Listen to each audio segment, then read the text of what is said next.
સીતારામ જયલીરભાઈમાં આજનો દિવસ આમ જોઈએ તો થોડીક તકલીફ છે, કેમ કે બધા છોકરાઓ ઘરે વહી ગયા છે. હવે સ્કૂલે આવવું અને સ્કૂલનું થોડુંક કામ જે લાસ્ટ હિસાબને બાકી હોય એ કરવું અઘરું લાગશે, કેમ કે જરાય કાંઈ અવાજ નહીં, એકદમ શાંત જાણે વાતાવરણ થઈ ગયું ને છોકરાઓ વગર સ્કૂલમાં ગમે નહીં. પણ હવે વેકેશન ટાઈમ છે તો બાળકોને એના ઘરે જવાનો ખૂબ ઉત્સાહ હતો. સવારે તો એટલા વહેલા ઉઠી અને તૈયાર થઈ ગયા હતા. આજે એક્ઝામ પૂરી થઈ ગઈ, સ્કૂલનો લાસ્ટ ડે, બધા પોતપોતાના ઘરે વયા ગયા છે. એક બે છોકરાઓ બાકી છે ને સવારથી ને બધા હોસ્ટેલના છોકરાઓને લેવા આવતા હતા એના વાલી, તો બધાઈને મળ્યા. બધાય વાલી લગભગ તો મારી સાથે વાતચીત કરતા હોય, મારા કોન્ટેક્ટમાં છે. બધાય મને ગમે છે, એવું નહીં કે હું કામ કરું છું. હું લગભગ બધાય સાથે જ્યારે પણ એ લોકોનો ફોન આવે, કંઈ પણ કામકાજ હોય તો ગમે ત્યારે એ લોકોનો ફોન આન્સર કરતી હોય અને એની સાથે વાતચીત કરતી હોય. અને એક તો જે વાલી છે મારી માટે બખાઈ પણ લઈ આવ્યા, થેન્ક યુ. ખૂટી જ છે એ લોકો, અને એનો છોકરો અહીંયા હોસ્ટેલમાં છે તો મારા ભાઈ જ છે, તો એ ત્યાંથી યાદ રાખી અને એની વાડીએથી બખાઈ તોડીને આખું બેગ ભરીને લઈ આવ્યા. એટલું થેન્ક યુ ભાઈ.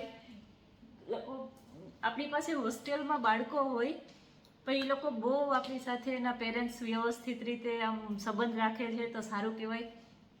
અને મને પણ બધા સાથે વાતચીત કરવી ગમે. હું લગભગ એના છોકરાઓની મમ્મીઓ સાથે પણ બધા સાથે વાતચીત કરતી હોય. ક્યારેક કામમાં હોય તો કદાચ ને ફોન એકાદ વખત રિસીવ ન થાય, તો જ્યારે હું ફ્રી થાઉં ત્યારે હું પાછો ફોન કરી લેતી હોય એ લોકોને. અને એનું બાળક આપણી પાસે હોય તો થોડુંક આપણે એ લોકોને પણ હોય કે એના કોન્ટેક્ટમાં રહીએ, હાલચાલ પૂછતા રહીએ. એટલે આજે તો ખૂબ સારો દિવસ ગયો અને બધાય છોકરાઓ પોતપોતાના ઘરે નીકળી ગયા છે, અહીંથી વયા ગયા છે. અને એક ખાસ વાત અહીંયા હું કહીશ કે જે પણ નેક્સ્ટ હવે અમારી સાથે જોડાવાના હોય, હોસ્ટેલમાં આવવાના હોય, એ બાળકોને જ્યારે પણ આનું રિઝલ્ટ આવી જાય અને કોઈ પણ કોન્ટેક્ટ કરવા ઈચ્છતું હોય તો હું અહીંયા કોન્ટેક્ટ નંબર આપી દઈશ સ્કૂલના. તો પ્લીઝ એક વખત કોન્ટેક્ટ કરી અને સ્કૂલની વિઝિટ કરો. ઓફિસ ખુલ્લી જ રહેશે, ઓફિસમાં ગમે ત્યારે તમે આવીને મળી શકશો, આવીને સ્કૂલ જોઈ શકશો. વેકેશન ઓફિસ બંધ નહીં થાય વેકેશન દરમિયાન. બસ બાળકોને વેકેશન છે, અમારે વેકેશન નથી.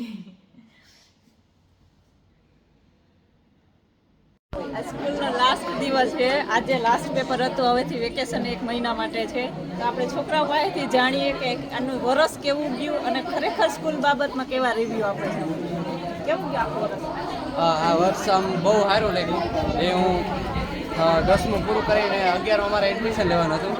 આ મને લાગ્યું હતું કે આ મિત્રો બનશે કે નહીં, શિક્ષકના આમ સ્ટાફ હારે બનશે કે નહીં, પણ આ શિક્ષક મિત્રો પણ બહુ આમ મદદરૂપ હતા. બધી જ રીતે સબ્જેક્ટ હતા, એમાં સબ્જેક્ટ વાઇઝ પણ અમને આમ એક વિદ્યાર્થીએ ધ્યાન આપ્યું. આમ બહુ મજા આવી.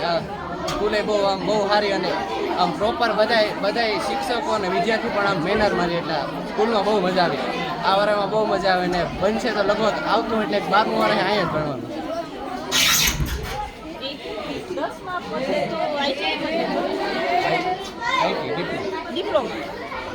ડિપ્લોમામાં ગયા તો પણ પછી ખબર નહીં હું કે પાછો 10-11 ડિપ્લોમા વિષય આમ થોડોક અઘરો હોય, બધું પ્રોપર ઇંગ્લિશમાં હોય, એટલે એ મને આમ ફાવ્યું નહીં. પછી મને આમ ખબર પડી કે જે આપણો રસનો વિષય હોય ને એમાં જઈએ તો બધા આપણે કંઈ પાછા ના પડીએ. એ વાત પછી મેં ને 10માં પછી 11-12 કરવું જોઈએ કે સીધું ડિપ્લોમા કરો એ રસ્તો બરાબર છે?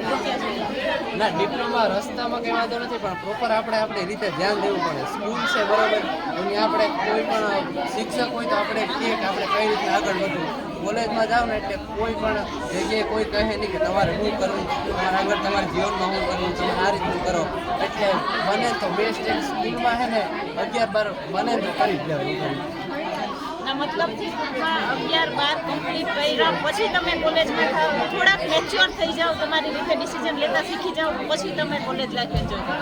ત્યાં સુધી સ્કૂલ પૂરી કરો 12 ધોરણ સુધી, તો તમને ખબર પડે કે તમારે આગળ શું કરવું છે.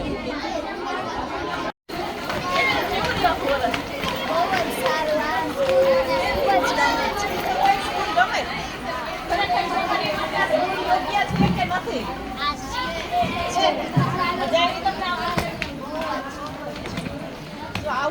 છે છોકરાઓને આપણી સ્કૂલે? તો એક વખત તમે કહી દો કે આવો એમ અમારી સ્કૂલે. અમે અમારી સ્કૂલની જ્યારે એકવાર મુલાકાત લો અને તમારા નાના અમારા જેવડા છોકરાને પણ અમારી સ્કૂલમાં એડમિશન આપો.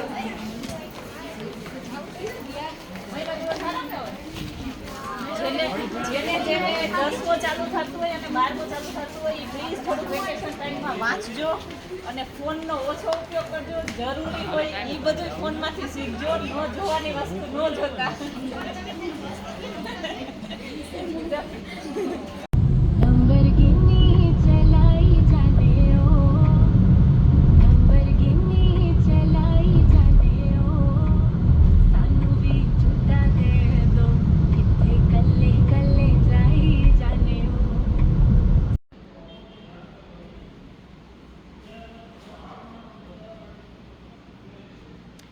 બધી બસ અંદર લઈ લીધી છે અત્યારે.